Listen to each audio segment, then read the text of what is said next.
Hello and welcome, everybody. Tonight we're going to be discussing music and philosophy. So, two of our favorite things yet again. And tonight we're going to be having a look into some different types of music and questioning their philosophical qualities. Are they ethically good or bad, for example? Can they rally people? Are there any hidden meanings within the songs that we should be aware of? This and much more is coming right up for you on The Sci-Fi Show.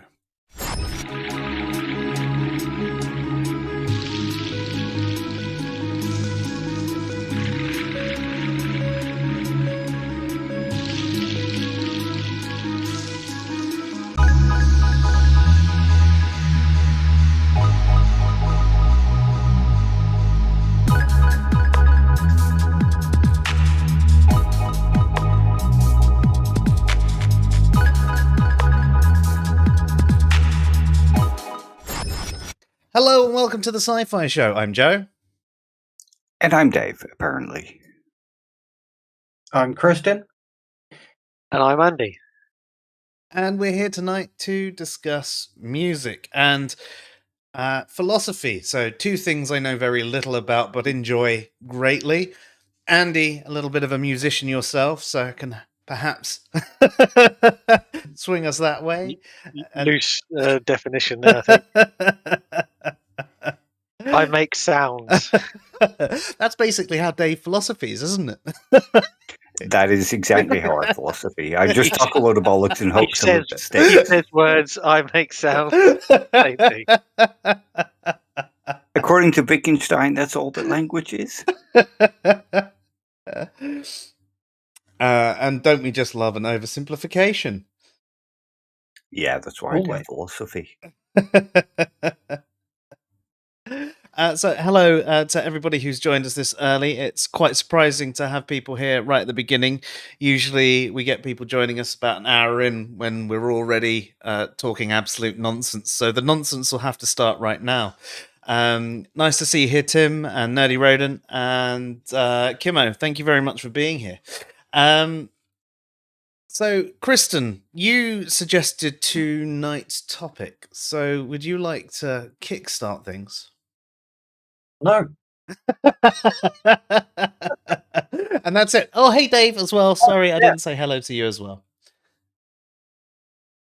No, like I was saying before we started, I just figured that because we've done streams before where we were discussing the philosophy regarding films and TV shows and comic books, that music was a kind of glaring hole of a media form that we haven't touched upon yet. And I wasn't really sure what the discussion would entail, but I think it definitely has a lot that could be talked about. So glad Dave's here to pick up the slack on the philosophy end. And I know nothing about philosophy.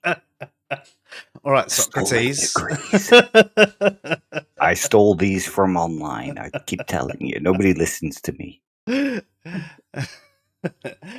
are a philosopher then. And Tim says, I mean, linguistically speaking, any non-successful communication is just sound. And we all know how successful philosophical communication can be. So there you go. That's all philosophy is. Yeah, so tonight I think obviously there are certain things that we should consider. I think one of the main things is the ethical impact that songs can have, both for the positive and negative. But Dave, is there anything you think would probably be more important to address before we get on to that? Not really. I mean, when it comes to philosophy and music, it really depends on what you're talking about. I mean, Nietzsche kind of talks about music being one of the things that makes us most human. And one of the things that we should strive to live for, because it's an art form and it makes us feel good and it makes us feel empowered or sad and can cause us to feel slightly different emotions. But there's also a lot of philosophical themes in music. So are there any that you can think of that are incredibly strong and worth talking about right off the bat? Feminism is quite a big one in, say, soul music or, say, Beyonce. I know that sounds a bit bad, but Beyonce is all about feminist empowerment, anti-war movements, ideas about the self, anti-war themes, that kind of thing. And I started to do a little bit of looking into songs that touched on philosophical things, and Google was largely useless.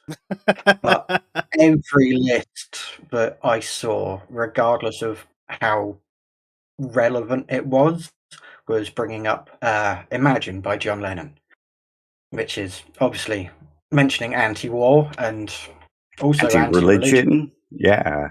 Yeah. Thinking about, all the positives if, humans weren't dicks, basically. To really oversimplify a beautiful song. And I think that's a good one. I mean, there's obviously these themes that run through. I mean, like Dave mentioned, there's the sort of the pro-feminism sort of stuff coming through a lot of music, which obviously is supposed to be sort of like the pro-equality, bringing people up to an equal, not necessarily the overzealous kind that is what feminism is sometimes misinterpreted to be. And as you say, with Imagine, there's the anti-war and anti-religion themes, and it's done in essentially an anti-tribalism song. Yes, it kind of names all the stuff that kind of that he wants to sort of get rid of, as in where people group together to hate another group just for reasons. And that's essentially all it boils down to: religion and countries, everything. I mean, technically speaking, there is racist music. Yes. I mean, are you talking about within the lyrics? Because yes, definitely. But is there music that it's in itself dedicated to racism, like a band like Screwdriver? I've not heard of them. They're an old skinhead band from the 80s. I can't remember the guy's name, but it was basically Blood and Soil kind of music. There's the record label Blood and Soil, which is dedicated to white power music. Yeah, and I think that's sort of the darker side of it as well. You've got these beautiful songs that are trying to ascend the tribe or level the playing field or encourage better behaviors, but you've also got other sorts of music which encourage more tribalistic behaviors, more hate of the others. I think punk covers that quite a lot in the 80s. As just going on from what Dave said, there was a lot of skinhead right-wing style punk bands, which kind of drove the other side. People like Dead Kennedys have got a song called Nazi Punks Fuck Off. Or Oi Polloi Bash the Fast. Yeah. Anything like that, it was just it was kind of a bit of I mean, punk itself is quite political and quite not so much philosophical. I suppose in a way it is really, but in the way that it was fighting against. Oh, it's anarchy, isn't it? It's anarchism. Yeah, exactly. Same thing happens in metal as well. You get certain areas where you get this Nazism, essentially, bands like Slayer and things like that, where it gets quite bad at times. And again, it's a music genre which is quite anti-establishment, so it's kind of shocking to find those groups within it. It's like, isn't this kind of like, we're the underdogs, we're supposed to be kind of rallying around each other with this genre? And I think that's very similar to punk. Something that actually, to tail on from that, sort of these anti-tribalist, sort of anti-establishment types of music often end up forming their own tribe as well. Yeah.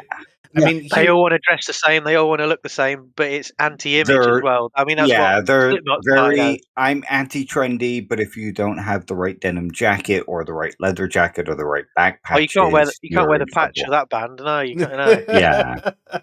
Or when they get too big and too popular as well. But that's kind of another thing. Yeah, Well, I they used to told show them- up to like thrash concerts in like Cardiac's t-shirts or Talking Heads t-shirts just to kind of make people hate me. You didn't have to do anything to make them hate you, Dave. No, that's very true. But you would show up in those sort of normal looking clothes and people would talk down on you because they would find you to be not within the actual tribe, which kind of shows that there is that kind of tribal ethos going on. So it's funny seeing how that gets pushed even further, though. I don't know if you saw the pictures that went around, I think it's a few years ago now, when Rob Zombie did a tour and was supported by Baby Metal. yeah, and they were like, these girls fucking rock, and people were so like, why are you, being so against them? But yeah, he was very But then Yeah, supportive all of of the them. fans were going mental at him for selling out and having this stupid novelty band. And he's like, no, these girls rock far harder than you ever will in your fucking life. Yeah. Back it would be like the equivalent of, like, I don't know, the Sex Pistols or Dead Kennedys having someone like Brittany. busted as a support band. That It's would be Well, very punk, though. the pop. Well, yeah, exactly. Yeah, the kind of the poppy version. I mean, myself, I kind of like pretty much the whole punk genre. I know some people that are in the early punk days that are, oh, I can't listen to like Blink-182 and Green Day, but I can listen to it all, and I think, yeah, they all have its merits. Each band.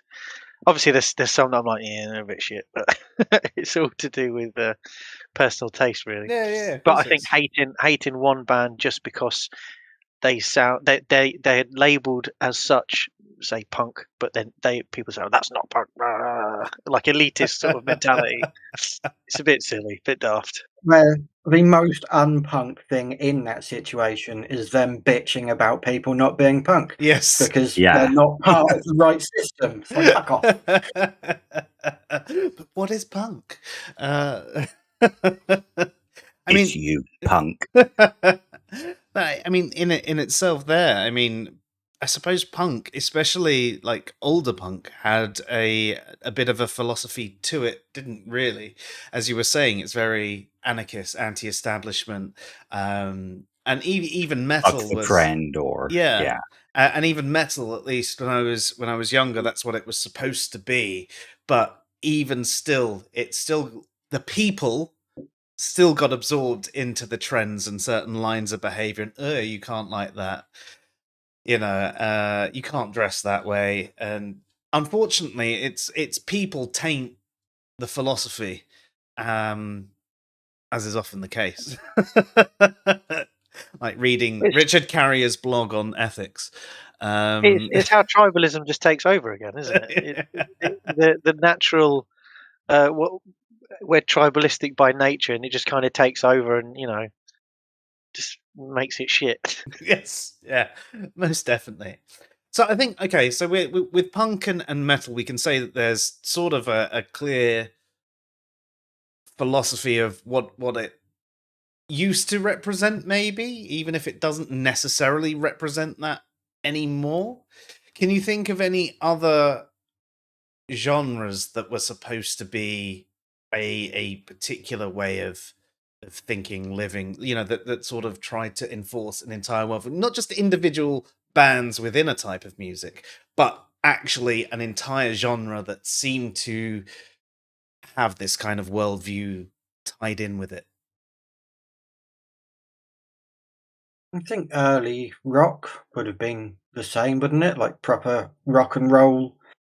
Again, it was in its time very anti-establishment. It was the whole Against the not your machine. parents kind of music. And I mean, it would be considered exceptionally tame Yes. when listening to like fucking Rage Against the Machine, but it still had that purpose when it was that thing. It's interesting how music evolved as well. Like you say, it's not as impactful as Rage Against the Machine, but they paved the way for that sort of the way that music kind of evolved down that line.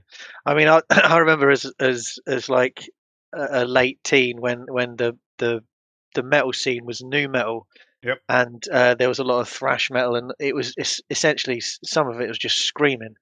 And I'm thinking, when you look down the history of how music's been, it like if you look at rock specifically, it started off as kind of like just kind of basic guitars and stuff like that with just clean. Then it started to distort the guitars, then it keep going, and then they started shouting and they started screaming, and it up to a point where you get to like Cannibal Corpse or Cradle of Filth or stuff like that, where it's just constant scream, and you're thinking, where can it go from here? Like what can and what happened then is Yeah. it kind of kind of took bits from other styles of music and kind of blended, and there were a lot of different styles that have, it kind of veered off from the total screaming sort of sound to blending it with things like drum and bass and just electronic music as well. Yeah, I mean, one of my For favorite bands, bands, one of my favorite metal bands, actually was doing that from quite early on, and it was sort of Pitch Shifter. And they were actually, I don't know if they were actually one of the first, because I mean, you had bands like Nine Inch Nails who were sort of doing industrial metal. industrial metal, and sometimes they just went into sort of like 80s electro. Sometimes it was 80s goth electro. Pretty Hate Machine, awesome album. Gary Newman. Yes. Yeah, and Gary he Newman actually teamed up with and Fear Factory, and they both did a done cover. some amazing industrial metal songs. I was shocked when I heard the first one, but I'll put it on quite often. But for bands that like mix genres in that way, I think one of my favourites, and so I would say one of the best, got to be Skindred. Metal, punk, reggae, hip hop, Skindred are all brilliant. just fucking incredible band. If anybody watching hasn't listened to them, just go do it. Just watch them live as well because they're fantastic live. I saw them live it was when their first album was out, before it got re-released. And I saw them in Colchester Arts Centre, which is a repurposed old church. So you can fit about 200 people in there. It's all solid stone, so the acoustics are fucking amazing. And I knocked myself out against a pillar while moshing to the song Bruises. Like, Going for gold. irony.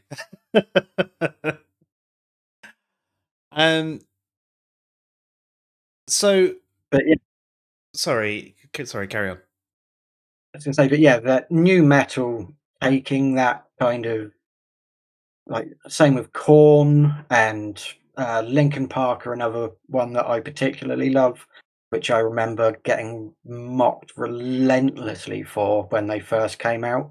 But taking that kind of more melodic approach to metal and adding the rap and stuff in there at the same time. I kind of like Linkin Park as well. I remember having Hybrid Theory when it first came out. Yeah, I like that album. I didn't like the follow-up one though. I liked their first two. Yeah. And they did the team up one as well, didn't they? With was it Jay-Z? Yeah, I did. Yeah, Oh, yeah. I wasn't a big fan of that one. But to each their own. At the end of the day, let's throw in another cliche. But I think that's a good example of not just bands that mix different genres, but two different groups from two different genres coming together and getting rid of that kind of elitism. And it's like, well, this sounds good, so why the fuck shouldn't we do it together? Yeah. Yeah. I like, System of a Down did a track with Wu-Tang as well, didn't they? And there have been some good crossover bands like that, like where they've actually just sort of done the crossover between like hip hop and metal, and there was this kind of tension between it. It almost seemed like sides. If you were ever around that, there were a lot of people that was like you either like hip hop or metal, or it was Yeah, my garage. punk friends used to hate me because I used to break dance and listen to like the kind of Sugar Hill Gang and that kind of stuff. Yeah, and I mean, there's You wouldn't believe how many people mocked me for being a goth metalhead who also thoroughly enjoys Bewitched and Britney Spears and ABBA. Yeah, whatever moves you, moves you. Yeah, totally. I mean, I used to, be all in black in the leathers and everything like that, and then I'd dance around to happy hardcore, because I loved it. You can find something great within pretty much anything, and as you say, Dave, if it moves you, then it moves you, and there can be different reasons that it moves you, and not just the drugs, although they help. How dare you? But this is actually getting onto one of the things that I thought was quite an interesting thing that deals with like philosophy and music, is music as a sense of identity, or how music helps you form a sense of identity. Mm-hmm. Yeah, or find a group, or yeah. Because, like I say, I was like with you, Joe, leather, black. I saw The Matrix, and it was like, that's my identity now. But forgot to drop the rest of it, which didn't seem to be the same for everybody else. Like you say, people mocking you and hating you for liking two different things. And like, I had a friend in school who was the biggest, at the time, grunger you'd ever fucking meet. And then he discovered Eminem and burned all his Nirvana t-shirts. And it's like, what? Why? It's Fucking- possible to like both I things. can do both. But so, is there anything philosophically speaking which addresses how music is important in how we form our sense of identity or self? Nerdy, just before we carry on with that, Nerdy Rodent says I was a techno goth. Is that like a cyber goth? Because With the big green dreadlocks and all that stuff. the parachute. Oh, fucking cool. I always with all wanted the to get into capitals. being a cyber goth, but it was too fucking expensive. It was. I got. Those new rock boots aren't cheap, are they? You buy a pair of trousers from Cyberdog, and you're just like, that's £100 down. I cannot afford anything else. And we didn't have the Facebook groups back then where you can just pick up people's old crap that's still good quality for £3. So yeah. I think my style hasn't changed since I was about 15 years old. I still wear the baggy shorts, the t-shirts, band shirts. I mean, I now dress like a teenage girl. White socks. I don't wear shorts because it's rude to have your knob popping out all over the place. That's why I wear long ones.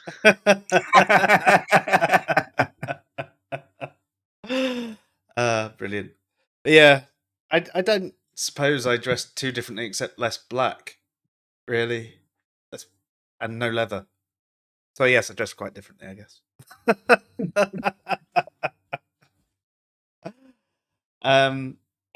But yeah, I think you're right though. If we move on to sort of identity through music, Dave, Kristen asked the question, is there anything in philosophy? Has anyone written anything or about how identity can be tied within music? Yeah, I'm afraid I don't really know, but I would imagine that there is, because when you think about it, not just in a sense of aesthetics, but in a sense of like, you'll probably find it more in social psychology, where it's a way to find meeting of minds and a way to bring together people in specific political movements. Mm. Like if you think about rap, Mm-hmm. that's a really good example of a way to bring together people with specific ideas of empowerment. Yes. I mean, not necessarily Cardi B, but I'm thinking more like Nas or Public Enemy. Yeah, Lords of the Underground. We did a great song with Anthrax, by the way, Public Enemy. Did they? Yeah, Bring the Noise. We were just talking about it in the chat. Public Enemy are one of my favorite bands. I saw them because live of that political. Oh, nice. Still jumping around the stage like they're 19 years old. Flavor Flav's a fucking lunatic, isn't he? He's a crackhead who still has a surprising amount of energy. So, I mean, with the identity side of things, yeah, I mean, we were talking about how obviously you find your tribe sometimes through music, and sometimes it can cause you to then other everyone else not in that tribe, even if that tribe is supposed to represent not doing that sort of thing. And sorry, you go on, Andy. I was just going to say it's quite an important thing during your teenage years where you kind of grow out of being a child and you're looking to sort of grow into who you're going to be. And a lot of the themes of certain styles of music appeal to that age group, just because of the way that either they sound like you think, oh, that's really good, I like that sound, or they sing about certain topics that are that means a lot. I feel that exact same way.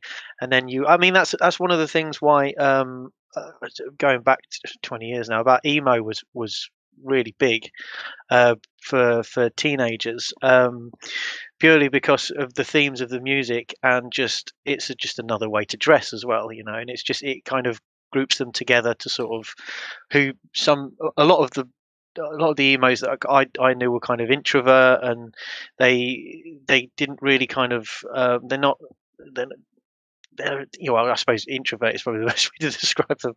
And using the music, they could kind of see other people and talk to other people with that kind of outlook, and go to the same clubs and stuff like that. But yeah.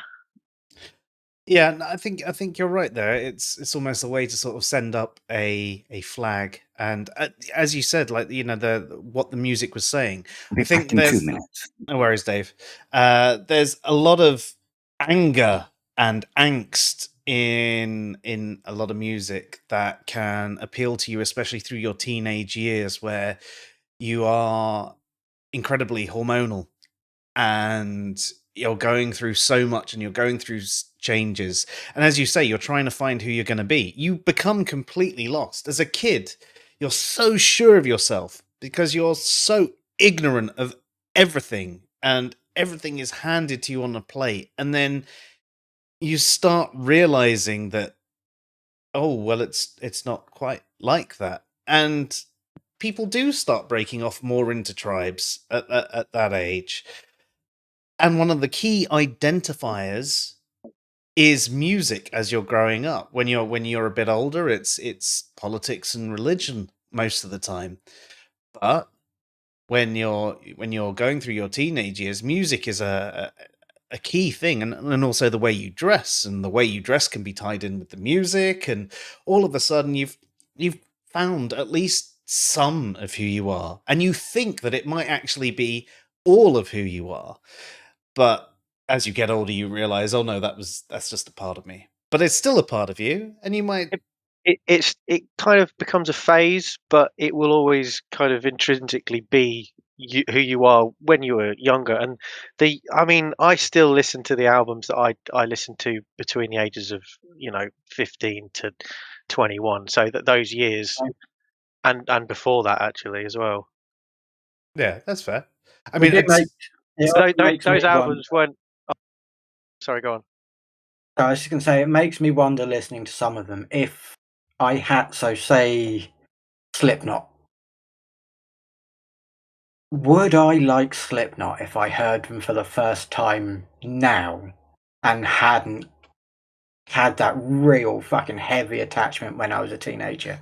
Or Marilyn Manson? I mean, I can't enjoy Marilyn Manson anymore, but that's a completely separate topic anyway. But we could probably come on to that. I mean, yeah. Talk about lost profits and stuff. Yeah. But I mean, yeah, I often wonder if finding these bands when it was that formative moment for finding my identity, and how much they molded me in a way at that time. Right Would time, I right place. would I give a crap about them or enjoy them at all now if there wasn't that nostalgia and that early adoption of it? I'm not entirely sure. I think there is a part where some of it you wouldn't, but there is also stuff that I've gone back and listened to, and I genuinely don't like anymore. So there's still loads of stuff that In I fact, listen to and love, but off the top of my head, like Incubus and Pitch Shifter and Green Day and all of that sort of stuff. But I've gone back and listened to a lot of Korn's albums, and actually, I prefer some of the stuff that I didn't like as much when I was younger. And when I've listened to like Follow the Leader, there was only like one or two songs I liked on there, and I've sat back and gone, what really, was it? I bet it wasn't all in the family. Sorry. I bet it wasn't all in the family. Fucking Fred corrupts everything he touches. I can't say anything because I used to love Limp Bizkit. So did I for a while, but I did their I still second stand by album, I still especially. stand by their first album, $3 Bill. I think Yeah. that for me that's I'm my favourite one. going to touch on Limp Bizkit again in a little while. Oh, are we now? Is Yes. that where tonight's going? Yeah, I having think rewatched a documentary that we spoke to Dave about before, the Woodstock The '99 Woodstock documentary. one, yeah. Yeah, Limp Bizkit played a big part there. But yeah, we'll move on to that in a bit. So I think it's fair to say that obviously music can be really beneficial in helping find your identity. And I suppose we could also say that at times, maybe when we've got the bands that are perhaps more Nazi focused, it could also have the negative influence because someone could find themselves as a Nazi. Which brings me on to the general ethical implications of music in general. Now, there are plenty of songs that don't have lyrics, or their lyrics are pretty amoral, if you will. They're not promoting any sort of good or bad behaviors, but they make you feel good. So at the end of the day, there is a form of good within the music. But there are songs that promote both good and bad behaviors, either through the lyrics or the lifestyles. And it's kind of hard to even say that some of it perhaps should be censored because, well, we had our whole free speech discussion a couple of weeks ago, so we've got all the reasons about censorship and things like that need to be considered. But are there any bands or kinds of music that you think that, for how they rally people and alter their behaviors, should actually be censored? I mean, the band I brought up earlier, Screwdriver, is actually banned in the UK. They were banned from playing. I can't remember the name of the guy. He's dead now. Ian something. But like the Blood and Honor label is kind of banned in this country because of the things that they promote. They promote things like gay bashing, anti-Semitism, Holocaust denial, all that kind of thing. Yeah, and I suppose following on from our conversations about free speech, we can see the negative impact with allowing that sort of speech, if you will, to progress. I suppose I think that's part of it. Like any sort of music that actually promotes strong, hateful behaviors of any kind. I'm just expressing myself. Yeah, as a dick. But there are. I wasn't here for the free speech discussion, but I mean, I think the important bit is that while speech is protected, hate speech isn't. Any Depends where you are. incites violence and that kind of thing shouldn't be protected or isn't protected. And shouldn't be is probably more accurate. So hate speech doesn't necessarily incite violence. So one of the things I was looking into before we did our free speech is there's actually in America, there was no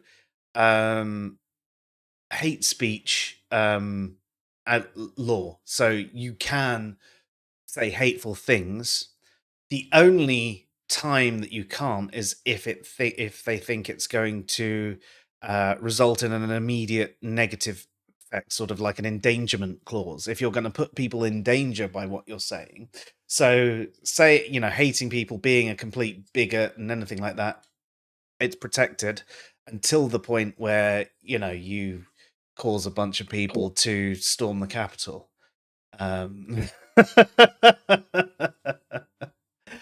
So that form of speech isn't, and then Dave actually brought up that we don't really have any free speech protections in the UK. We think we do because we operate like we do, but we don't really have them. We don't actually have them enshrined into a kind of constitution like they do in America now. No, I mean, we don't have a constitution at all. So closest we have is the Magna Carta. Magna Carta, yeah. More out of date paperwork, basically. More significant, than the American one. Sorry, Kristen, you were saying? Where I was going with that was that even if that's not quite what is on paper, the way that it's generally understood in that sense is probably a fairly valid way of applying it to music as well. I think so. I think anything that is going to be marginalizing any form of group, and so I suppose part of the problem is, if you might have music that is talking about usurping the oppressors, and that can help people rally together to fight an evil, which I think is a positive thing. The government in question might not think it's a positive thing, but it is a positive thing because it's something that needs to be sorted. It's also punching up. Yes. Yeah. Though you can understand why people might have trouble seeing the difference between the two. Yay, she's back. Finally, someone to talk some sense into the show. She's not been feeling well today, so got to give her loads of attention. Yeah, bless her. So as you say, it's punching up. It's very different, but you can understand why there might be some confusion. People might think that there's double standards. Why can these people say this thing whilst those ones can't? They're just expressing themselves, and they're causing people to rally together, and they're just expressing themselves and causing people to rally together. Well, okay, but there's a difference between fighting against marginalization and trying to marginalize and terrorize people. There's that different quality there. So we can see that almost the exact same thing can be both a positive and a negative within music. So it can be applied as a virtue or a vice. You could put it that way. Are there any bands that nowadays that rally people together like that through hate? Through hate, like what you mentioned, punching down, essentially. I mean, there is a lot of music that does that. There's a lot of like drill music and stuff, which is very bigoted. It's also a lot of it's banned now. So there is that sort of music, and as Dave says, it's banned. So at least in the UK, is music as impactful as just speaking, essentially? Because when you listen to music, it's usually the sound that you hear first, and I'd say it's more impactful. You say it's more impactful? I think it's both. Like first listen, more impactful. First listen, maybe not. First listen, maybe not. Right? Because you don't as Andy was saying, you don't necessarily listen to the lyrics in the first go. If you think about people like David Wolf and Britain's First and all of those groups, right? The music is basically the friendly, kind memes, and look at us, we're all protect the doggies and da da da da da. And then when you finally start listening to the lyrics, you read the lyrics, yeah. The reason I'm going to say that I think it's more impactful, though, is because you've got two different methods of riling up a reaction and an emotion in someone.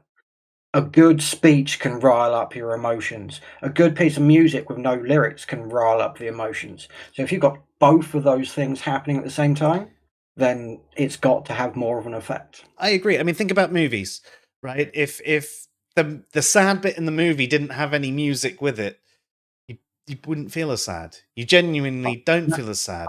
I totally agree, but why don't we see more of it? If it's that impactful, why don't we see more people doing it? Probably because Spread. of the cost of putting music out there I to a wide audience. Yeah, go into a studio with hundreds of pounds and a few lyrics to try and record some songs and then put it out there when you know it's going to get banned anyway is a lot harder and more expensive than just talking into YouTube live or whatever. Yeah, exactly. And then sharing it Going on to a Facebook. production company of here's my album, it's called All Jews Should Die. They're probably not going to listen to you for very long, but you're going to get 10,000 subscribers on YouTube. We need to take that. Then as again, a clip. Out of context, eat your heart out.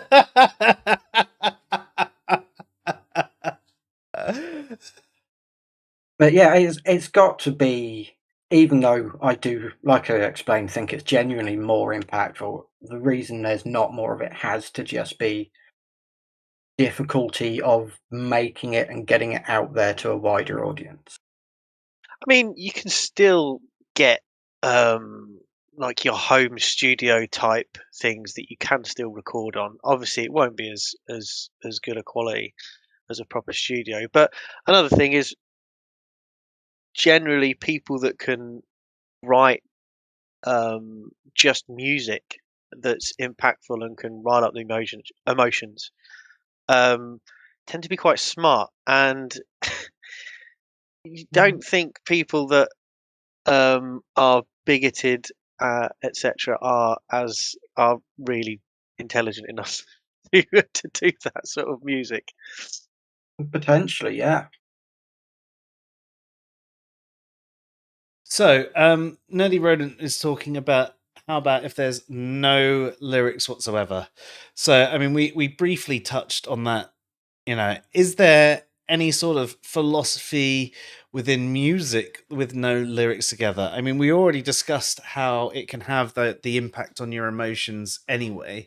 I mean, even someone playing a piano in just the right few notes in a sequence and make you feel something, and they don't even It's the have time.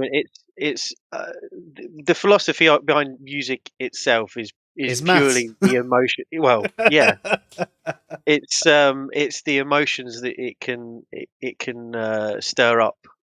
So you play a minor chord, it feels sad.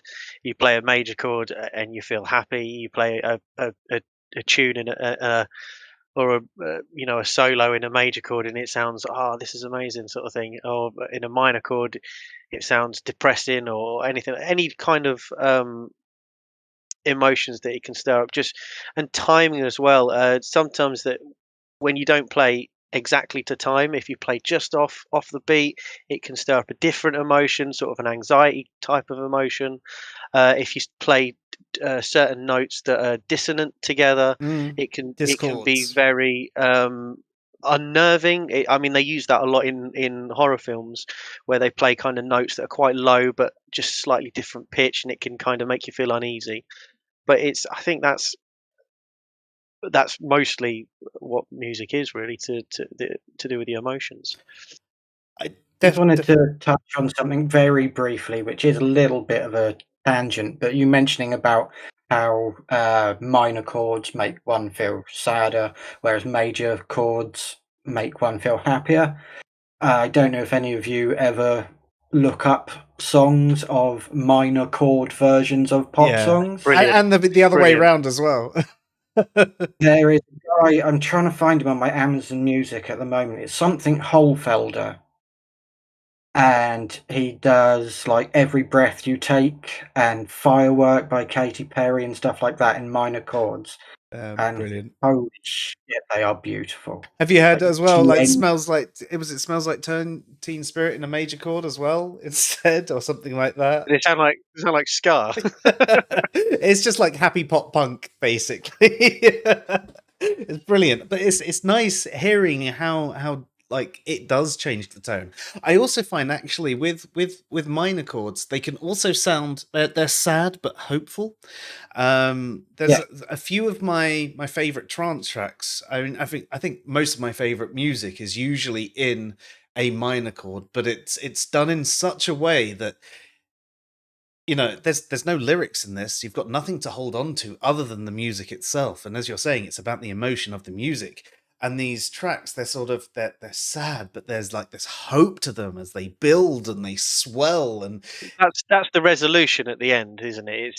When you have a chord progression that kind of builds up, and it kind of I can't remember the actual musical term for crescendo? it, but then no, it kind of asks a question and then it resolves, and then it kind of answers it. So as you kind of go up, it needs to be resolved to either to the root note or to whatever. I'm not great on musical theory. It's been a few years since I actually looked at it. Yeah. Case Holfelder, for anybody who wants to look him up. Look up his version of Every Breath You Take. Brilliant. Sorry, it would bug me if I didn't find that. So yeah, I mean, there's definitely a certain quality there, but I don't think necessarily you could quite influence people exactly the same way as when you also had the lyrics as well. But I could imagine if you got people, you could stir up their emotions and potentially get them to riot if you played the right frequencies and got them thinking on that wavelength and getting them more and more aggressive. You know, I think there are potentially certain things that you could do with music, but it wouldn't necessarily have the same directness. If you're thinking about like music which is completely bigoted towards a particular group, there is a focus for that anger. Whereas if you just get people angry through music, there isn't necessarily that same focus. So you could, and I think it would be harder, but you could stir people up into a frenzy, but not in the same sort of way. I mean, a lot of it's like classical music. I mean, one of the famous ones is Mars from Gustav Holst's Planets, and it's like it's because he's the god of war, Mars. It kind of builds up, and it's like a real marching, real big song, booming sounds. It it it kind of, I think with the music, it kind of plays on your imagination as well, and what those sounds and the pictures in your head, what those sounds are kind of portraying, what you can actually see in that music. So yeah, you can get riled up, but obviously, like you said, it's not, you won't be aligned. It'll be in your own head, you know. Definitely. And actually, Nerdy Rodent says something here is that, you know, it could be any piece of music really, because it could be personal to you and remind you of something that happened. And that's another thing that I think music actually does, because you remember the time or the place when you heard it, and you might have been in a good place or a bad place at the time. And that piece of music can then take you back there. In the same way that other senses can, you smell something that reminds you of a time. Music, I think, is so much more impactful in that regard. So I agree that, again, it can still make you feel something strongly, and not necessarily because that's the actual intent of the music itself. It's just because of a time and a place when you first heard that tune and you were feeling a certain way. I think so, as well, you can have it where an instrumental version of a song that normally has lyrics, which had something with that kind of level of meaning to you can actually trigger that more. So my example would be My Immortal by Evanescence. Okay. That song has always like really got me emotional. But if I hear a particular instrumental version of it, it makes me cry every fucking time. Whereas listening to the actual song with the lyrics, I've got something else that I'm focusing on. So the instrumental kind of gets more directly to the emotional state from it. That might just be me being a fucking weirdo, but Not at all. You get. I mean, you get music that makes your hair stand on your end, and Yeah. it doesn't even have to have words to it. It's just, I mean, one of my favorite pieces of piano music is Beethoven's Moonlight Sonata, and just the way the way it's played. Again, it's the timing, the keys, the notes that they play. It's amazing. Yeah, most definitely. I think that is one of the beauties of music, isn't it? Really, there's so much power that it has over you that you don't necessarily expect it to,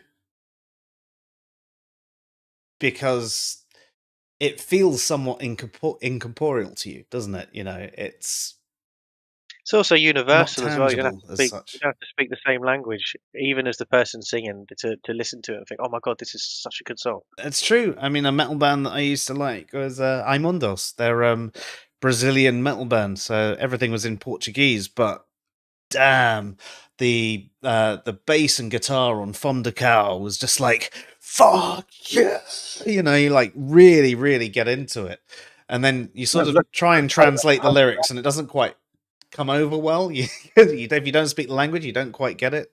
Angry like dog, what? Like what? yeah, Rammstein's another good example. Yeah.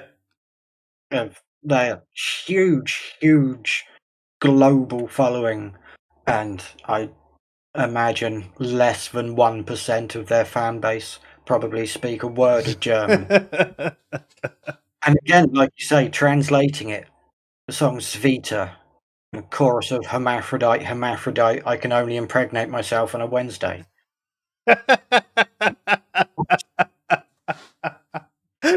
Yes, was there a point to this? Good fucking song, though. I'm busy Wednesday. Now we know what you're busy doing. So, oh, I've lost the thing in the thingy. Hang on. Yeah, another one is The Who, of the throat singing. Yeah, I mean, that's sort of an impressive quality in itself. It's not something I necessarily enjoy as a type of music really to listen to, but I'm impressed by what goes on there. Like it's Yeah, enjoyable. So Nerdy also says, so could you have music in much the same way that you can have hate? Could you have hate music in much the same way that you have hate speech purely because of the associations? I'm not sure I'd necessarily agree there.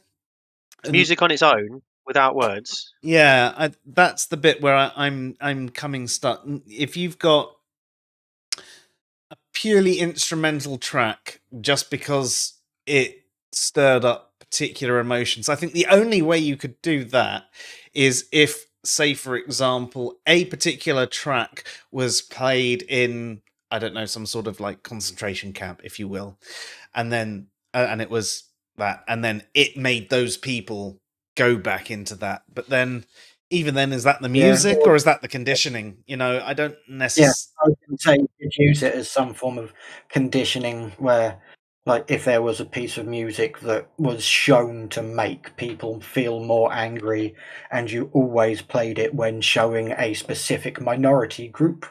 But again, it's conditioning, it's not the music in and of itself. Yeah. So, short answer, no, not really. You couldn't just write a piece of music just right now and it be, it stir up hate without any context. No, but that's what they are saying, like, purely because of the associations. And it's, again, if you've got the association, it's only through conditioning could you really get there, and then it's the conditioning that is the hateful bit, rather than the music being hateful in and of itself. It's not the same as having lyrics that within music that could rile people up a certain way.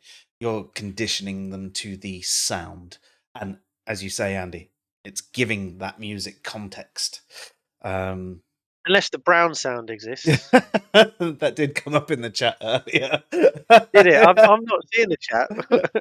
Mythbusters would say that it doesn't, but you can't prove that it doesn't, man. Just because no one's found it yet. I don't know about the brown note, but there is the it's the anti-youth thing, the mosquito. Yes, I can still hear those. You're supposed to not be able to hear them from about the age of like 25 to 30. And I can still hear those. So I'm surprised, considering how much time I spent in raves when I was younger. Clearly not the right ones. No, I can still hear them at night time. All you hear is just. Yeah. Or outside supermarkets, it's often a like constantly going as well. And the cat ones, the ones that are supposed to scare off pets. Yeah. I was like, sorry, these are supposed to be animal specific. Why can I hear these? I am not a cat. Because might be a bit animal. of a pussy, but I'm not a cat.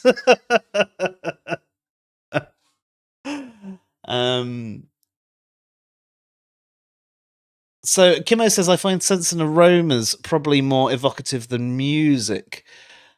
I'd say it's definitely music for me. Aroma's more evocative. Yes, as in they produce more emotional context or evocative of memories, I guess. But yeah, I think I'd still say music, definitely. I mean, if I was to, you know, when you have you ever done the 4D things? I don't really like 3D cinema as it is, but you do the 4D cinema where it's got like it moves the seats and then occasionally sprays water in your face, or you get a certain smell. How is that the fourth dimension? It's not. It's just what they call it. It's a marketing thing. The fourth dimension is time. Every film you see is in 4 dimensions. Otherwise, it's a fucking poster. The fourth dimension isn't time. I thought that was a myth. Let's not veer too off. Anyway, yeah, we get off. I don't want to get onto the philosophy of time, because then we will be here forever, or would we? Time is just a myth created to make us go to work. Yeah, time is an illusion. Lunchtime doubly so. It's a myth created by watchmakers to sell more watches. Exactly. All time happens at exactly the same moment everywhere. It's just the fact that we can only process it in a linear fashion.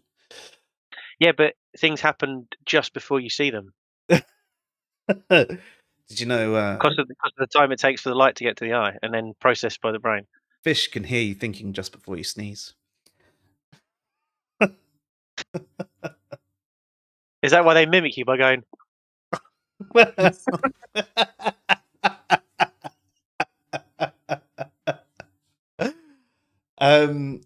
So yes.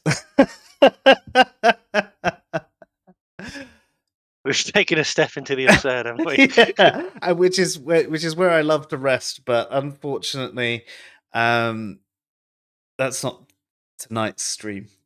We should definitely do an absurdism stream at some point, but I think it'd just be weird colours and shit. Although I need to on absurdism, someone put a meme in a philosopher's. I think it was philosopher's meme, and it said, "Telling an atheist God is real," and there's faces like this, and it says, "Telling an absurdist God is real," and they're just like, and I just said, "Telling a realist God is absurd."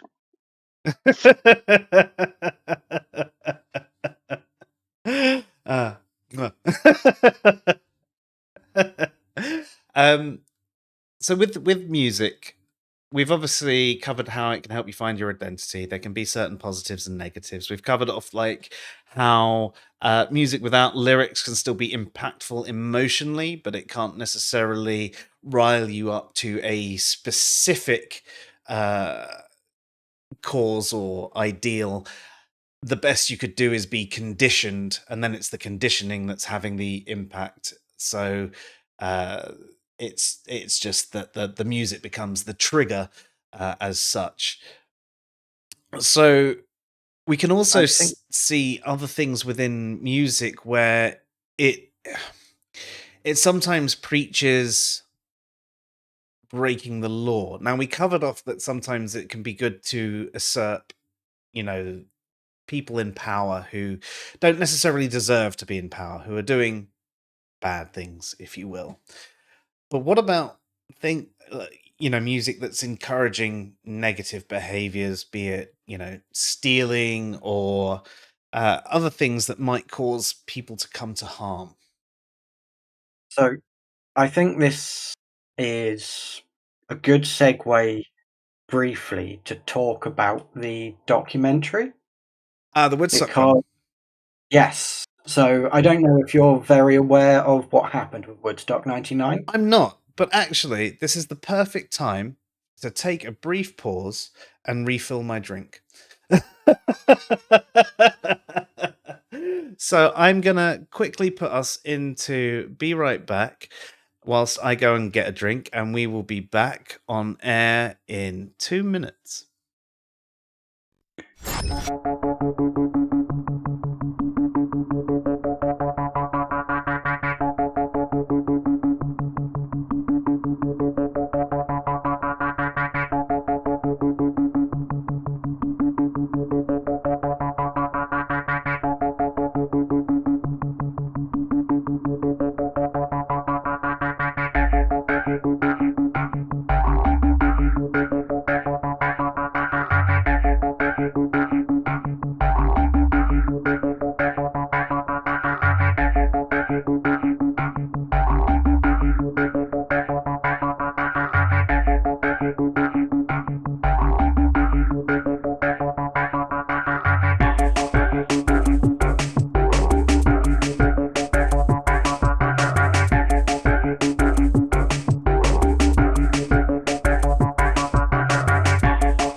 back in the winter of '69.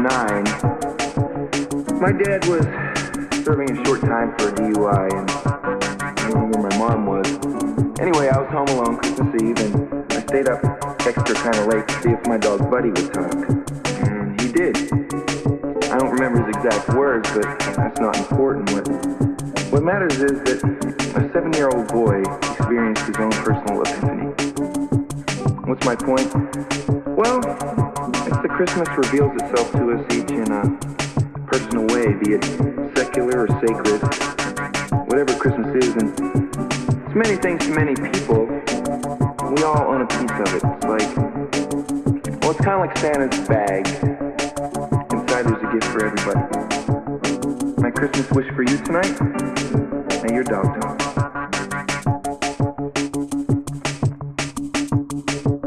Merry Christmas.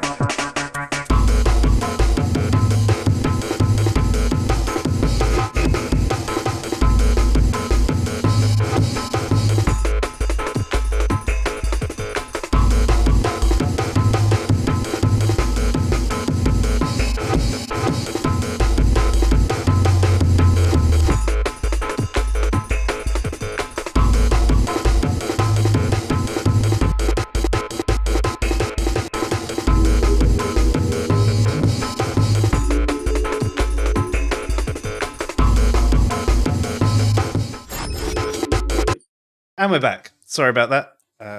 I also needed a wee.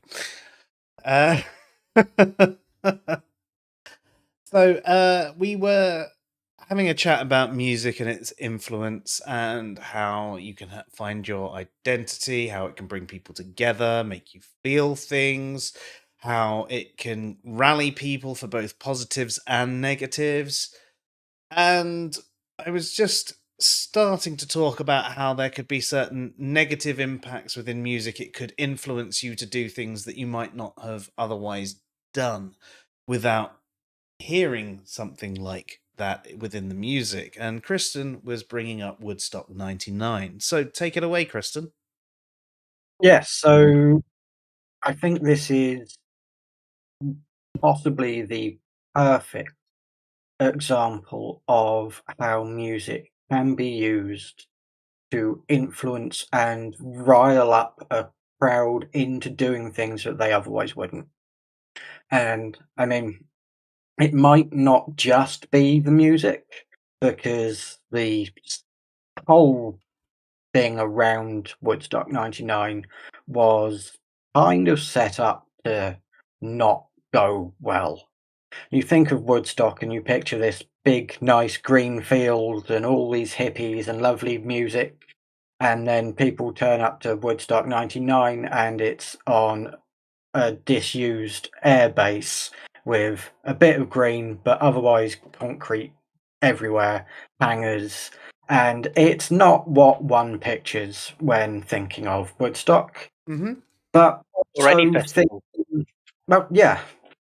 But also thinking of the youth or counterculture of almost the millennium, comparing that to that of the late 60s and the Summer of Love, and expecting it to go in the same way, was rather fucking naive. But essentially, I think Korn headlined the first night, and they had everybody up and getting, as you would expect people to get at a Korn gig. And then I can't remember who it was who followed them, who then had to bring them back down afterwards, but did a wonderful job of it. Everyone went to bed, perfectly happy with their first day at Woodstock. Next day, the place was just a fucking litter site. So everybody was waking up in a pissed off mood anyway. And headlining that night was Limp Bizkit. And Fred Durst decided to go on a little bit of a preamble when they walked on stage, talking about like getting everybody on board. Like, have you ever been pissed off with your job? Have you ever been pissed off with your parents? Have you ever been pissed off with your life? Has it ever just been one of those days? And the place turned literally into a fucking riot. Like, they were tearing down the security center. They had fucking plyboard, fucking bits of fence being passed around with Fred Durst crowd surfing on these bits, doing the fucking music. And he had them eating out the palm of his fucking hand. There's 250,000 people, every single one of them pissed off. Every single one of them just entranced by everything he was saying. And all he was doing was building them up and up and up and inciting more and more and more fucking anger towards the system, which at that point people were thinking of the people running Woodstock as part of that system as well. And Jesus fucking Christ, it was a massacre. They tore the fucking place to pieces. They had so many people in stretchers and bleeding that the paramedics on site ran out of supplies for the 3-day festival in one act fucking performance. So Lone Wolf says the place turned into the Purge light for a few hours for sure. It was muddy and hot and really uncomfortable, and everyone was pissed off because there was no water anywhere to drink. So that would have added. Yeah, they touched on that in the documentary, that everybody, when they got there, had all their food and drinks taken away. And then the places selling water were selling them for like $4 a bottle. And then they had like public fountains, but because everybody had had their shit taken away, it was a 20-minute queue to get to the public fountain at fucking like 9,500 degree heat. And then being incited into a riot, quite fucking literally. So yeah, that's why I wanted to bring them up now, because of you saying about how music can be used negatively and to incite negative behaviours. That is the prime fucking example that I'm aware of. And I mean, it only got worse after that with fucking Fatboy Slim in the dance tent where everybody high off their fucking faces and stealing ambulances. You see the footage of the Sunday, and there are literally overturned cars on fire in the fucking camping grounds. See, this doesn't seem like something that is just music to me. Like, I mean, like you said at the start, it was Fred Durst, like, causing them, riling them up with speech before we even got into the music. Yes, I mean that's kind of his pattern before he does it any time. I think it was just well, I mean, without looking at the documentary, it sounds like it was a massive catalyst of everything just going wrong at the same time. So there was the immense heat. People were pissed off they couldn't get water, they didn't have their food, their drinks. Yeah. And then obviously the cherry on the top is Mr. Redcap coming out and saying, "Who's pissed off? Do you want to break something?" Here's a little one you might know. Yeah. Has it been one of those days? I mean, he could. It's at the time, and I don't know how old he was at the time. Obviously, the how could you play your set that is so angsty and like that without them kind of doing what they were doing? Was it all down to him riling them up?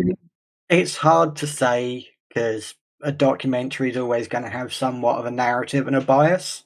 There has to be in the nature of writing it, but by the way it is portrayed in that,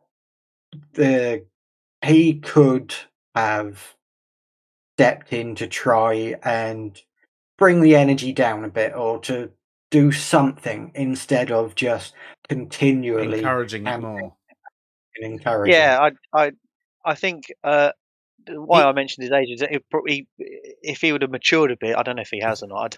I've not seen him really, But you'd think, okay, guys, chill out a bit. I know you can't chill out in 40-degree heat or whatever it was. But instead of just going out there and saying, well, mind you, how could you go like, "Oh, guys, like, can we just calm down a little bit? Yeah, all right, yeah, just all chill out. Let's all hold hands. Let's all hug each other. Right, play us in, Wes. It's just one of those days. doesn't really fit. Kumbaya, my lord. But to be honest, he was probably part of that group that was all pissed off as well, that with the heat and everything, and he kind of got caught up with it. It was just he was the focal point. But obviously, Or the straw that being broke the camel's hump, yeah, being the focal point, he should have some sort of responsibility to try and kill the angst a bit, as much as he Yeah, can with as the songs that he's got. Lone Wolf in the chat is saying that it was going to happen if Fred rolled them up or not. But like you say, he has to bear some degree of responsibility because he could have done something to take the edge off a bit. I mean, not It's all of their songs are break stuff. no, He could no, have of gone course into not. a rendition of Hold On and brought the energy down a notch.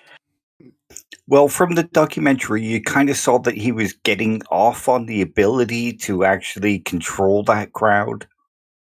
Yeah, he had a I mean, power. the He had a first thing form of he said power, to didn't he? At the end camera, of the day, and people love power, and a lot of performers love the power that they have, and they can use that power to influence things. So I think you might be right, Wolf, that it was going to happen one way or the other, but it might not have happened then and there. And all that much. yeah, exactly. So yeah, you're at breaking point, but was it Fred that broke you? What could have happened if he had played it differently? Played Yeah, something well, like No at breaking Sex. like, like I mean, real at breaking point, something can snap or it can fracture, and you've got a taking a bit of sledgehammer to control it. over that badly. Yeah, exactly. Yeah. So that's definitely the people having the power and the influence within the music and maybe causing them to behave in certain ways. But that whole situation seems like something that was geared towards a certain set of behavior. But what if there are other things, like we were talking about earlier, where there's the sort of, well, you get into a particular tribe, and that's the way you dress. If you're part of, if you listen to metal, you dress this way, and so on and so forth. What about things that within the music that perhaps influence other behaviors? Whether it's theft or one that I don't personally find bad, but like for example, taking drugs, you can definitely see some negatives that could be had from uh, you know d- drink and drugs and all that sort of thing, especially if you're quite young and you're easily influenced and you start doing this stuff during school and the like. Um, and there seems to be a lot of music, especially a lot of that sort of 90s like rap hip hop stuff where they were all every single, video was It's the recorded in Batman's lair, it's the or with gangster loads rap of stuff. mirrors and all of that sort of stuff where it was all just talking about, getting your hose and uh doing Shooting drugs and people. shooting Yeah, people yeah. and that whole gangster lifestyle and how cool we are. And you saw people just wanting to be that, and they could be like rich kids, proper rich kids with their, multi-million dollar houses and all of that, but acting as if they were proper gangster because that's how they, From the hood. yeah. And they were Hey, anything but. So with that I sort mean of thing, that kind of culture started. Well, I don't know if it started with NWA, but they kind of popularized it. Along But with Ice-T. yeah. But that's kind of where it started as it was their culture and how they're all rapping about stuff what they experienced growing up, and obviously people, and they kind of paved the way for other rappers and whatnot. But then you get to the people that, like you say, they didn't know a hood. They think a hood's something on the back of your parka, you know. But yeah, I think it's. I mean, I'm an NWA fan anyway, so I think their kind of their music is pretty good. But it's kind of like it's almost like punk in the way that it's anti-establishment. It's just a different context. Just the way It's they protest music, but in a yeah, different way. it's protest music. Yeah, Definitely is. And look, one of the musics we were talking about earlier was that sort of thing, because there are people who are marginalized and they are fighting against their oppression. But I think it's then gone on to have the secondary influence of people thinking that, you know, this is the lifestyle, this is, I'm proper gangster, and they're anything but. You know, they haven't had to grow up, they haven't had to go through those trials and tribulations. They've just taken all the negatives that, just the image that they want, the image that they think is cool. But actually, if you think about a lot of the people who were writing this music, they'd have probably preferred to have not experienced what they experienced. You know, they or would lived in the case of Biggie and Tupac. Yeah, not had the risk of being shot on every street corner, and, you know, not had to identify themselves with a particular color in certain areas or whatever. Yet there are people who glorify this. So again, it's coming back to the human element, isn't it? It's not necessarily the music itself. It's the people glorifying the wrong aspects. And we spoke about this within movies as well, didn't we? Where there are people who glorify the bad characters. Like Fight Club and wanting to be the Tyler Durden or be the Joker and completely missing the point. Yes. Yeah, I've seen a meme that says if you idolize these people, you've missed the point of the film or whatever, and it's pictures like the Joker and what's his name from Peaky Blinders and stuff like that. I've not seen Peaky Blinders, but yeah, really good. Yeah, I'm aware of him. Cillian Murphy. But Thomas Shelby, that's his name. Like you say, it is people misunderstanding the point and starting to glorify the negative aspects, where originally it was a reaction to a certain situation that they were in, and not just peacocking. Yeah, just showing.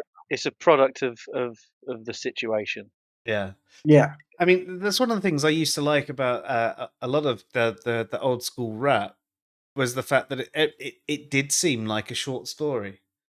Each track seemed like a short story, and you got to sample a little bit of someone else's life. And then you've got other kinds of music which are just, I don't know, just seems more hate-filled. It's not trying to tell a story, it's just trying to be dickheads.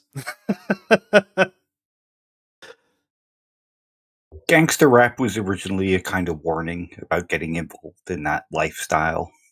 And then it became about glorifying, and drill music is all about glorifying whose gang scored the most points against whose other gang and that kind of thing. Yeah.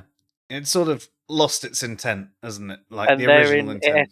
And therein where that's where it escalated into its tribalism again. Here's my story about how shit things were, and this is what I've made for myself, but, you know, I'd rather have not had to go through that. But, you know, I've put it to a cool beat, so you're going to love it. I killed so many people the other day, I'm so cool. Sorry, I'm just putting another one into the chat of a link to a song that I reckon everybody should check out. This one's a comedy one, but talking about people who, like, these posh kids who look at gangster rap and think, oh, that's going to be me. Sung by a comedy band called Johnny and the Baptist, called Upper Middle Class Gangster Children. Awesome. It hasn't come through the chat yet, but that's definitely one that we'll have to check out after the stream. What other elements about music do you think that we should cover? Because we've deeply gone into the emotional aspect of music, and we've spoken about the ethics of music, and we've also spoken about identity and tribalism. So we've actually covered quite a lot of ground, and we've also spoken about how certain bits can be used, for positives and negatives, like the influence that you have as a musician, as an artist. You can influence positive and negative change. You can get people to rally for good or bad causes, or you could just make people enjoy the music, man. What else do you think I we need think to before cover? we move away from negative things, I think it's also worth touching on when negativity is attached to musicians when it isn't deserved, when they haven't done anything to incite any of that in the first place as well. The prime example that comes to mind would be Marilyn Manson being blamed for Columbine shootings. And it's very easy for music to be a focal point for outside groups to focus on and blame for things which aren't necessarily associated with it at all. Much like it can be with games as well. I was literally going to say games like Grand Theft Auto and stuff like that. Well, it's always the people that don't want to blame the stupid gun laws in America. It's not the fact that guns are readily available to everyone and we give them to everyone just because, yay guns. No. It's this song. It's this computer game. It's anything but what it actually is. I'm exercising my right to bear arms. That was back when arms were muskets. I'm sure it was that Australian comedian. I'm sure he did a skit on when the Constitution was written. The guns. Jim Jeffries. Yeah, that's it. He said the guns were muskets, and by the time you fucking reloaded, I can't be bothered.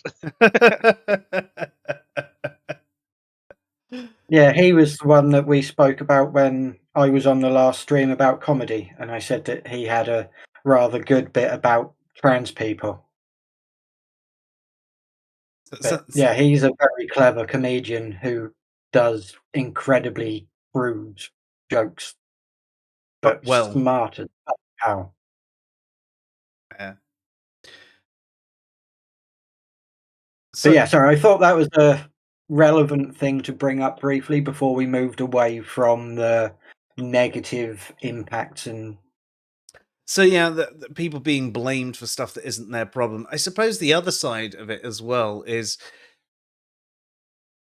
before we move on from that, you might have think about the bands and things like that where things have come out and people have done it wrong, and it's not causing an issue, but you, for example, like Lost Prophets and the whole kiddie porn thing and things like that.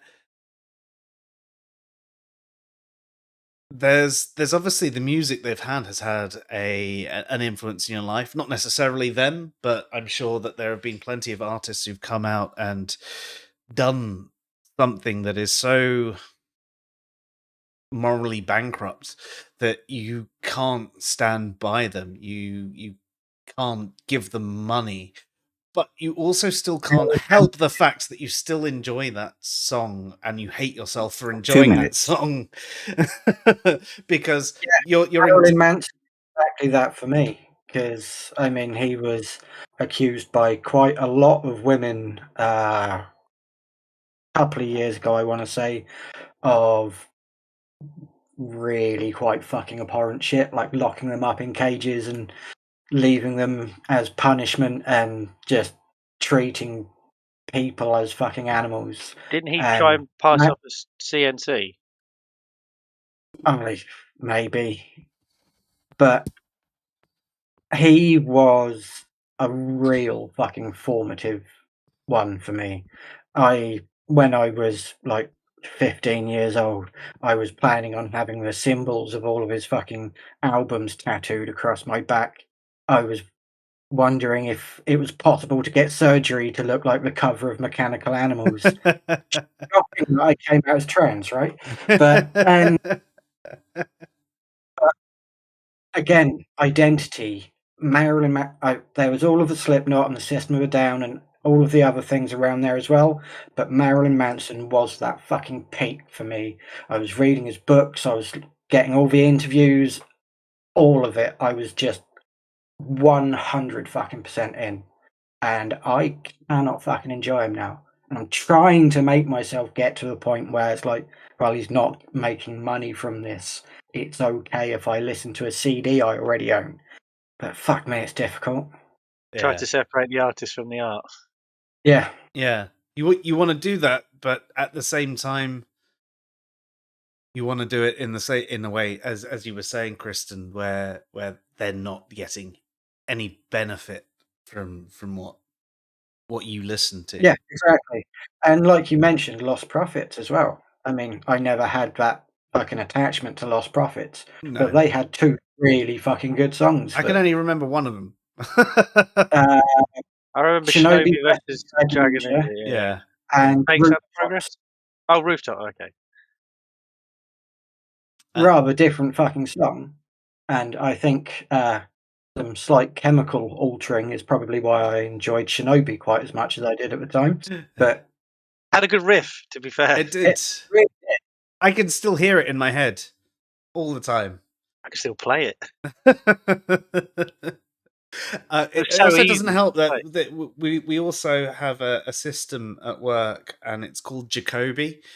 And so I always throw out things like, write little memes with like make them own with like the mathematician Jacobi, who the system was named after, and then like the Dragon Ninja sort of game, and no one gets it. No one gets it at all. But every time I hear someone say Jacobi, I just start going dum dum dum dum dum dum dum. Well, I have to say that what was his name? Ian Watkins, wasn't it? Yes. Something like that. What I did find kind of darkly funny when all of the stuff came out was he has the same name as the real name of H from Steps. Yeah. There was quite a lot of miscommunication and weird accusations going around at the time. And got to feel sorry for H, because, I mean, as much as I love some good pop, Steps isn't some good pop. No, far from But I'm sure the guy is fucking lovely and did not deserve the backlash that he got from sharing the bad name. But still fucking very fun. unfortunate.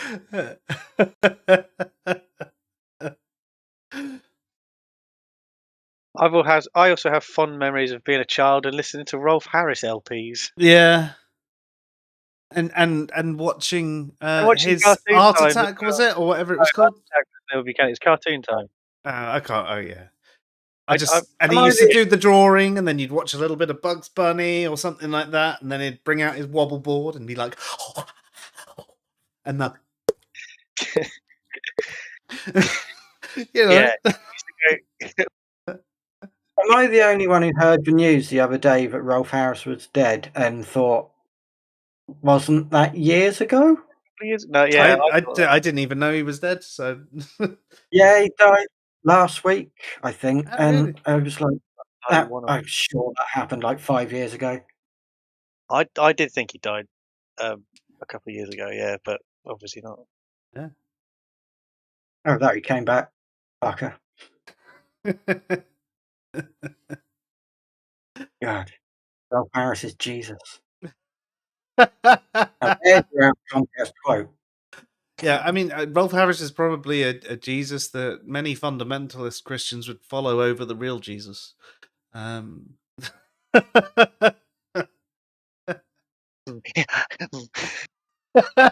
you tell if he's in yet?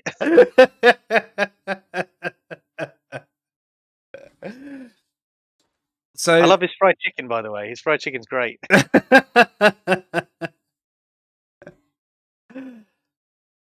So yeah, so I definitely agree with you there, Kristen, that there's obviously music can sometimes be blamed for things that it's or the musician or a particular song in much in the way that games and movies can be blamed for the influence, and equally when a musician has done something so morally bankrupt, it can be hard to separate the art from the artist, and you obviously don't want to continue supporting the artist in any way either.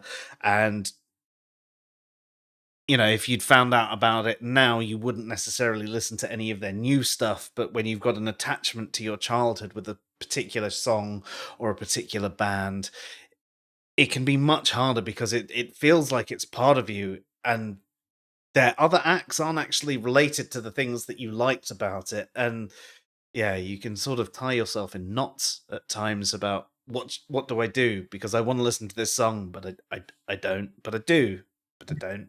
I think separating the art from the artist is more challenging with music than it is with things like actors and writers, because music has such of their person in it. Music is a reflection of them as an artist and their personality.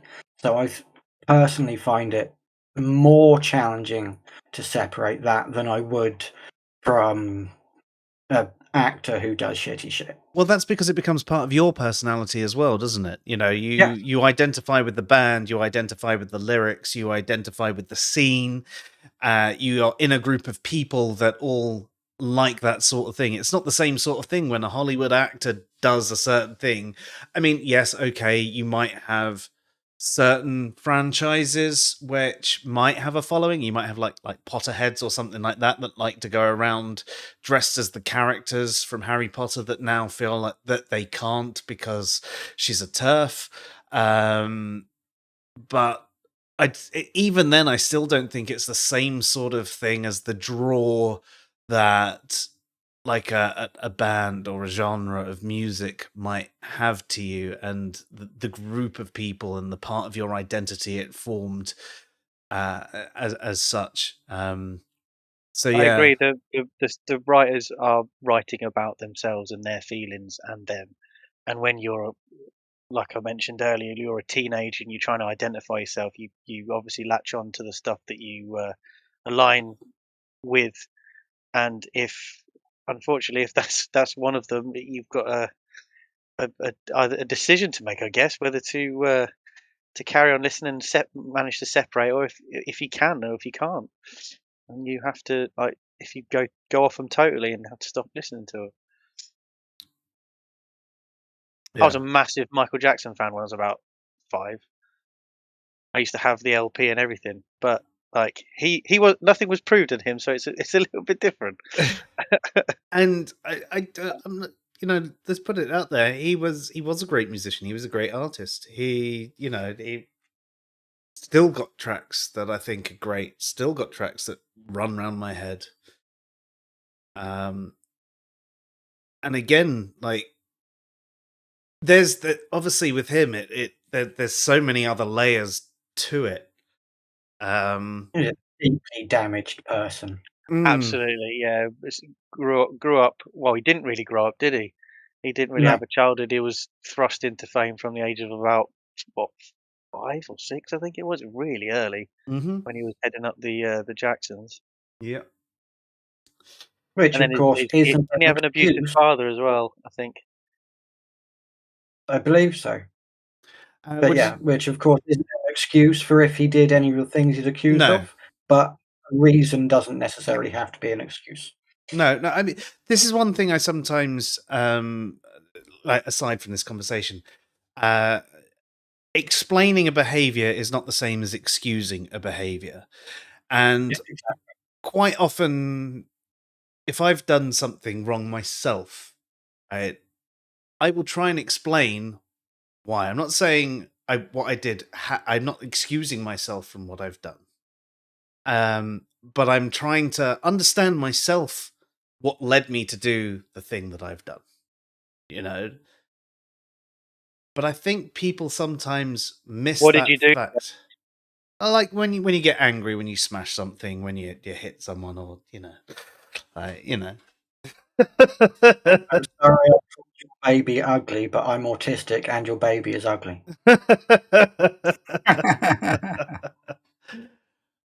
But it's that side of things. Like sometimes I think people don't understand the difference between the two, and I think Very like much. we can sit here and have maybe a conversation about people who have done terrible wrongs, and we can say, well, this seems to be the pattern that followed their life, that is the reasons why. We're not excusing the behavior, we're explaining what led to the behavior. And we're Yeah. perhaps even saying, if this was different, there would have been a different outcome. There wasn't that, and that's why it led to there. What they did was still wrong, but we understand what led there, and maybe we can look at that not coming through. So there's a difference between explaining and excusing behavior. An explanation is not necessarily an excuse, though it could be used as one. One shouldn't always take an explanation as an excuse. So from here, we've obviously discussed quite a lot about music. Dave, do you think there are any other key points to music and philosophy that we should touch on before we wrap up for the night? I mean, we did miss out on the whole, like, Kristen talked about identity in music. We didn't really cover that in detail, but we also didn't talk about messages within music that shape society. Like you think about the anti-war movement of the 60s in Vietnam, and you get a lot of music today that's kind of like anti climate change, or like arguing against those who go against climate change, and uh, gangster rap. There's a lot of that. Hip hop involves a lot of talk about economic inequalities and what it's like to be discriminated against. There's a whole lot when it comes to philosophy and music. So when we're talking about But that's like a very much deeper topic. So would you think that would be maybe better for a part 2 in the future? Yeah, I think so. I think Kristen has hit on a very deep topic here, and one that wouldn't have justice done to it by one simple stream. Okay. So, I mean, we can look at the deeper messages. I mean, we did cover off some of the messages about, like, rallying people and things like that, but they're likely more obvious messages within the music. And you're right, we didn't cover the hidden messages, or even the poetry within music, the metaphor that can lead you to other realizations, and perhaps the ambiguity which could lead you to different realizations to other people as well. And I mean, that's one of the things about art in general. Sometimes it's open to interpretation, even though the author might It have can a be very particular intent. subjective. Yeah. Yes. But yeah, I think one thing that we could touch on briefly, which goes to the messages in music, and is something I think is probably specific to music that doesn't exist so much in other art forms, is when you have music and lyric that have a very disconnected feeling to them. I think that could be a fun thing to just touch upon briefly. So songs which sound happy but are actually really deep or sad or depressing lyrics. Prime example of this would be Have you Pumped ever Up heard Kid. of a band called the Cardiacs? no. Doesn't ring a bell. That's a band very much like that. Their music is very jazzy and very eclectic, but their actual lyrics are very deep and can be kind of depressing. Yeah. Probably my favorite band ever. Oh, really? Fair. We should give them a You listen should too. couple of recommendations as links in the chat so I can find them. No worries. When people say, what is your theme tune? And it's always hard to kind of pick a song. Well, mine is the Cardiacs' Is This the Life? And that's just what it's been like since I was a teen. Is this the life? Is that what it's called? Yeah. Such a philosophical question, eh? Yeah. I'll post a link in the chat just now. Your favorite song would be a question, wouldn't it? Yeah. Well, philosophy and all that. This being a thing in music is something I've always found quite fascinating. I think one which is sad music with more upbeat lyrics, but which kind of got me onto this as a thing, is the Gorillas. Anyway, such an underrated band. And it's like quite upbeat lyrics and really fucking dirgy music in a way. And I find, like I say, I think this is kind of specific to music. I can't think of how this is done in any other art forms. I mean, I suppose you could maybe have like comic books being very bright, flashy, primary color style comic books touching on deeper themes, but I don't think it's got quite the same as this does. So I was looking into a few things earlier. So my favourite example of this, and is genuinely one of my favourite songs, which explains perfectly why I was a terrible goth, is Mbop by Hanson. It is amazing. It sounds like the most upbeat poppy song in the world, and it is about the fragility of relationships and how you're only ever going to have a couple of really close friends. And it does not sound like that's what that song is supposed to be about. Now, bear with me a second, and I will get the first couple of lines. So, can we all picture or like imagine how the song goes? Yep. What? Mbop? So the first two lines are, you have so many relationships in this life, only one or two will last. You go through all the pain and strife, then you turn your back and they're gone so fast. Like, what the fuck? That's not what this song is about. Those are the wrong fucking lyrics, and then you put it off. Yeah. Shit. What it says. No, sorry, go on. No, you carry on. I was just gonna say I enjoy the juxtaposition of the happy music and the sad or deep lyrics. There's a band that I listen to called Streetlight Manifesto, and they're a ska band, aren't they? Yeah. They're essentially what Catch 22 used to be, and obviously their music is quite fast, and there's a lot of horn section, and it's happy sounding. But there's a song called "A Better Place, A Better Time," or "A Better Time, A Better Place, A Better Place, A Better Time," and it's about a close friend of the, I don't know if it's actually of the singer, but it's a close friend wanting to commit suicide, and some of the lyrics are pretty deep. Just off the top of my head, there's one where there's a bit where he's singing, I'll draw your bath and I'll load your gun, but I hope so bad that you'll bathe and hunt. And you think, whoa, pretty deep. But yeah, there's a lot of good lines in that song where that's quite deep. Actually, you find that with a lot of ska punk, actually, because it's all like really upbeat in general, isn't it? Not all of all of it's quite upbeat, but I wouldn't say a lot of it's quite deep.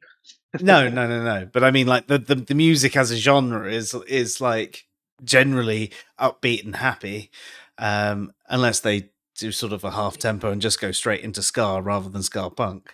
But some of it can be a lot deeper than you expect, like, again, it's but like what we were saying earlier, where you enjoy the music first and then you start listening to the lyrics. It's a really powerful tool that music has, of being able to have two completely different experiences by focusing on the two different parts of it. And then they brought out music videos. I mean, there's a whole nother world there. The a couple of Gestalt other really good properties. examples. Sorry, Dave, what did you say there? The Gestalt properties is what they're described as. The Gestalt properties? That sounds far too complex for my little brain. But yeah, a couple of other examples that I came across were another quite obvious one of Foster the People, Pumped Up Kicks. Very happy, upbeat kind of sing-along chorus, all about a school shooting. And one that hadn't even fucking occurred to me until I was looking this up is Nina, 99 Red Balloons. Very happy, upbeat song, all about That's always one of my... Yeah, about how the nuclear apocalypse happens because of an accidental balloon. Yeah, and yeah, I find this such a fascinating thing in music that it's got that power to have that disconnect and still completely work as a whole. Just having a quick Google about Gestalt properties as well. Dave, was it Dave that mentioned? Oh no, it was Joe that mentioned music videos. So slightly different is kind of a twist in a music video that I remember from the 90s, Prodigy and Smack My Bitch Up, and it sounds like it's a kind of a not anti-woman, but like a misogynist. Yeah, a sort of a misogynistic song, but then you watch the video and it's first person through the eyes of this person, and they're doing some really bad shit throughout the whole video, and then towards the end of the video, the person looks in the mirror and it's a woman. Yeah, and I think it's such a good twist because it makes you think of obviously one thing, and then you see that and it's totally another, and it's that's quite interesting to me, the twists and stuff. But I like twists in films anyway, so. Oh yeah. No, I'm a big Nolan fan. Yeah. One that always stuck with me at around that time was Freak on a Leash. The animated kids going through this fenced off area, security guard fires a gun, and all animated following the bullet through as it destroys things, and then ends up in a room with the live action band while he does his weird shit. Phenomenal video. Very different feeling to The Prodigy, though. Yes. Yeah, I'd completely forgotten about that Prodigy video. It's a really good call. Now I'm thinking of that fucking Aphex Twin video, and I'm not going to sleep.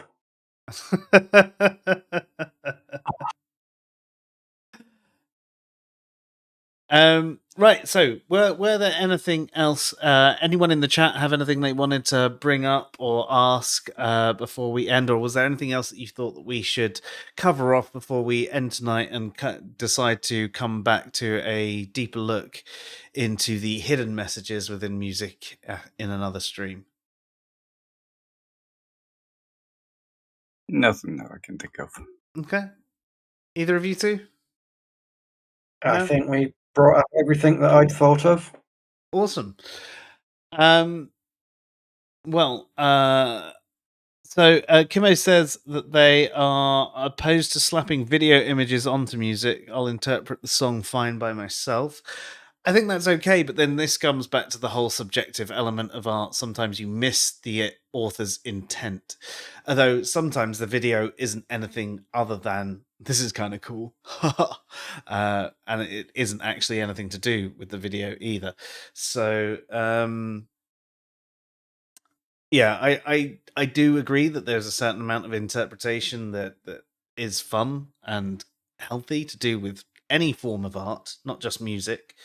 But equally, it's nice to have some of the answers and to fully understand the author's intent, especially if what their intent is a lot more nefarious than you expect, and you're going along with it thinking one thing, and actually, no, that's not what they're saying.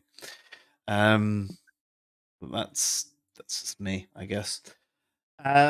Okay, cool. Well, coming up in a future stream, we are planning on having Lance Bush on at some point to talk about moral anti-realism, which should be a very fun one. But I haven't had a chance to sort of plan that one out or book it in. It's going to be a bit of a deeper learning experience for me.